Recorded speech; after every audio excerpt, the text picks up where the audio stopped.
বাংলাদেশ জাতীয়তাবাদী দল বিএনপি এই হৃদয় বিদারক এবং মর্মস্পর্শী মৃত্যুতে গভীর শোক ও দুঃখ প্রকাশ করছে। দেশের জনগণের, দলের সর্বস্তরের নেতাকর্মী, বিভিন্ন রাজনৈতিক দল, পেশাজীবী সংগঠন সকলকে দেশনেত্রীর জন্য আল্লাহ রাব্বুল আলামিনের কাছে তার রুহের মাগফিরাত করছি। আজকে এই তাৎক্ষণিক যে সাংবাদিক সম্মেলন থেকে এখানে তাৎক্ষণিকভাবে যে কর্মসূচিটি প্রণয়ন করা হয়েছে তা আমি আপনাদের সামনে এখন উপস্থাপন করছি।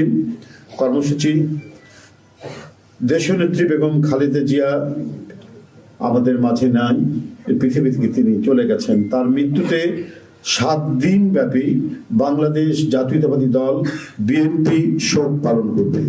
7 দিন ব্যাপী বাংলাদেশ জাতীয়তাবাদী দল শোক পালন করবে। কেন্দ্রীয় কার্যালয় সহ দেশের সকল কার্যালয়ে,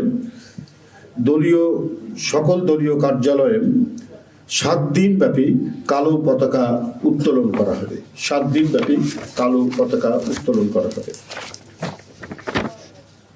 দলের সকল স্তরের নেতাকর্মীরা এই 7 দিন ব্যাপী কালো ব্যাজ ধারণ করবেন।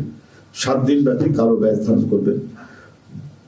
প্রতিটি দলীয় কার্যালয়ে দেশনেত্রীর জন্য 7 দিন ব্যাপী কোরআন খতম ও দোয়া অনুষ্ঠিত হবে। কোরআন খতম ও দোয়া মাহফিল অনুষ্ঠিত হবে।